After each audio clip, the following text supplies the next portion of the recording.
আজকে আমরা যাইতেছি জালকুড়ি। আর আজকে সাইকেল না, আজকে বাইক নিয়ে বেরিয়েছি। তো আমার বাইক আছে, তো বাইক দিয়ে আজকে জালকুড়ি উদ্দেশ্যে রওনা হয়েছি।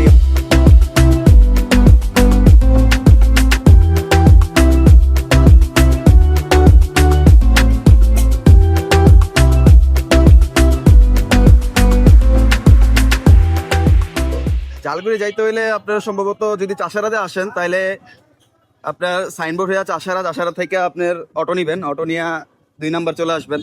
আর 2 নম্বর থেকে আপনার যে কোনো অটোতেই আপনারা জালকুড়ি যেতে পারবেন।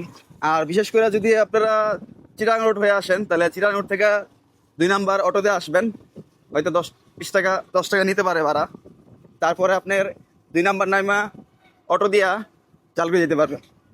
তো দুই দিক দিয়েই একই রকম, আপনার দিক দিয়ে পয়সা নেন।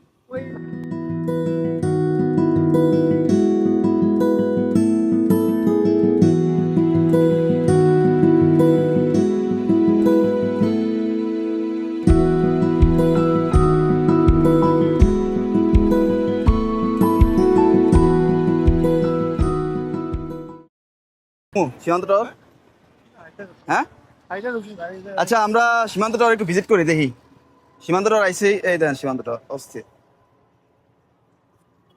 এই প্রথম নারায়ণগঞ্জের মধ্যে সবচেয়ে বড় শপিং কমপ্লেক্স, আর এটা হচ্ছে সীমান্ত টাওয়ার। এটা অবস্থিত হচ্ছে চাষারা এবং সাইনবোর্ড এর মাঝে। আপনারা যদি চাষারা এবং সাইনবোর্ডের মাঝে যাতায়াত করেন তাহলে এই সীমান্ত টাওয়ার দেখতে পারবেন। আর আমি অলরেডি সীমান্ত টাওয়ার সামনে আছি।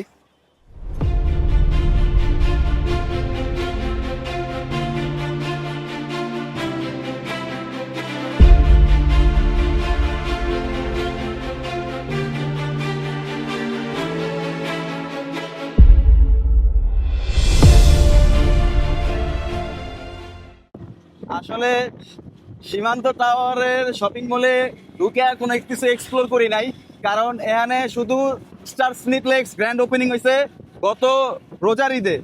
তো এই জন্য ভিতরে আমি ঢুকি নাই, কারণ ভিতরে ঢুকলে এখন শুধু অযথা সময় নষ্ট। তো এটার বিস্তারিত সম্পর্কে আমি নেক্সট একটা ব্লগে নিয়ে আসবো, যে এটার ভিতরে আসলে কয়টা সব চালু হয়েছে কি না হয়েছে। তবে আপাতত শুধু স্টার সিনেপ্লেক্সটা এখানে ওপেন করা আছে। আপনারা যদি সিনেমা উপভোগ করতে চান তাহলে স্টার সিনেপ্লেক্সে আসতে পারবেন। তো এই পর্যন্তই এক্সপ্লোর করলাম, আর কিছু এক্সপ্লোর করতে পারি নাই। আর আমরা অলরেডি বাড়ির উদ্দেশ্যে রওনা দিয়ে দিচ্ছি, কারণ এখানে সময় কাটানো মোটো উচিত না, কারণ এখানে অনেক বুঝে নিত কি আছে ভাই।